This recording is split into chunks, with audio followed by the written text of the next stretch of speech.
વડોદરા શહેરમાં આવેલી મધ્ય ગુજરાતની સૌથી મોટી હોસ્પિટલ એટલે એસએસજી હોસ્પિટલમાં ઘણા વિવાદ જોવા મળે છે। વધુ એક વિવાદ સામે આવ્યો છે અહીં લગાવવામાં આવેલા નવા પાઇપોને લઈને। અહીંની જૂની બિલ્ડિંગની વાત કરીએ, અહીંના વોર્ડની વાત કરીએ તો ત્યાં પીવાના પાણીની નલિકા અને ડ્રેનેજની જે પાઇપો છે તે ખસ્તા હાલતમાં છે। વારંવારની રજૂઆત કે આ પાઇપો જે તૂટી જવાની હાલતમાં છે, ખસ્તા હાલતમાં છે, જર્જરિત થઈ ગઈ છે, તેને બદલીને નવી પાઇપો લગાવવામાં આવે, પરંતુ ત્યાં આજ દિન સુધી નવીન નળિકા એટલે કે પાઇપલાઇન લગાવવામાં નથી આવી। પરંતુ વાત કરીશું પીઆઈયુ વિભાગના અધિકારીઓ જ્યાં રહે છે ત્યાંની। પીઆઈયુ વિભાગના અધિકારીઓ અને અન્ય અધિકારીઓ અને કર્મચારીઓ રહેતા હોય તે જગ્યા પર તાત્કાલિક ધોરણે નવીન પાઇપલાઇન લગાવી દેવામાં આવી છે, નવીન પાઇપો અહીં લગાવી દેવાઈ છે। અને ત્યારે સામાજિક કાર્યકરે આ મામલે રોષ વ્યક્ત કર્યો છે કે જૂની બિલ્ડિંગ ખાતે જ્યાં જરૂરિયાત છે નવીન પાઇપ લગાવવાની, જે પાઇપ ખસ્તા થઈ ગઈ છે ત્યાં પાઇપ લગાવવામાં નથી આવતી, અને જ્યાં અધિકારીઓ અને કર્મચારીઓ રહે છે તે જગ્યા પર જ્યારે તાત્કાલિક પાઇપ લગાવી દેવામાં આવતી હોય ત્યારે સામાજિક કાર્યકરે આ મામલે રોષ વ્યક્ત કર્યો છે।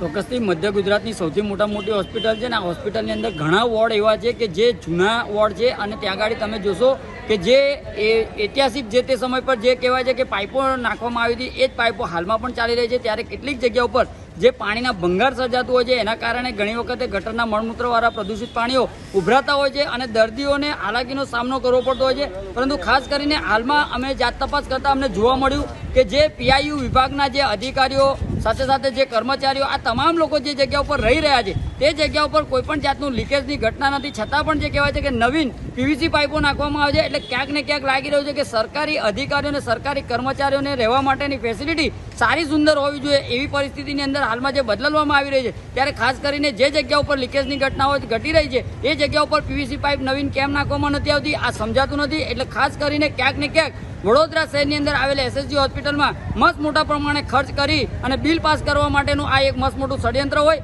તેમ લાગી રહ્યું છે। ત્યારે હાલમાં જે કામગીરી ચાલી રહી છે તેની સંપૂર્ણ તપાસ થવી જોઈએ અને એસએસજી હોસ્પિટલના સુપ્રિન્ટેન્ડન્ટ સાહેબ, આરએમઓ સાહેબ જાત તપાસ કરે અને ત્યારબાદ બિલ પાસ કરે તેવી અમારી ખાસ માંગણી છે। અમરેશભાઈ, વારંવાર આ પીઆઈયુ જે અધિકારી જે વિવાદમાં આવતા હોય છે એસએસજી હોસ્પિટલ દ્વારા એમને કંઈ નોટિસ કંઈ આપવામાં નહીં આવતી, તો કંઈક લાગે છે કે આ લોકોની મિલીભગત હોય એવું? ચોક્કસથી પીઆઈયુ વિભાગની અંદર ઘણી બધી બેદરકારીઓ જોવા મળતી હોય છે। ત્યારે ખાસ કરીને ઘણી વખતે જે કહેવાય છે કે સુપ્રિન્ટેન્ડન્ટ સાહેબ, આરએમઓ સાહેબ કહેતા હોય છે કે ભાઈ અમે નોટિસ આપી, પરંતુ નોટિસ આપ્યા બાદ એની સામે કાયદેસરની કાર્યવાહી કેમ કરવામાં નથી આવતી આ સમજાતું નથી। એટલે ક્યાંક ને ક્યાંક પીઆઈયુ અધિકારીઓ છટકબારી ખોરી રહ્યા છે, આની પણ સંપૂર્ણ તપાસ થવી જોઈએ અને જે જગ્યા ઉપર જે કામગીરી કરે છે એ જગ્યા ઉપર સળિયા, સિમેન્ટ, પાઇપ જે પણ વસ્તુ નવીન નાખવામાં આવતી એની પણ સંપૂર્ણ તપાસ થવી જોઈએ, કારણ કે આડેધડ બિલ પાસ થતા હોય તેને પણ ધ્યાનમાં રાખી અને સંપૂર્ણ તપાસ કરી અને ત્યારબાદ જે બિલો પાસ કરવા જોઈએ તેવી અમારી ખાસ માંગણી છે। હાલમાં જે કહેવાય છે કે એસએસજી હોસ્પિટલમાં જે નવીન બાંધકામ ચાલી રહ્યા છે ત્યારે તે જગ્યા ઉપર પીઆઈયુના અધિકારીઓ અને કોન્ટ્રાક્ટરો બંને એક સાથે ફરતા હોય છે અને જાત તપાસ કરતા હોય છે,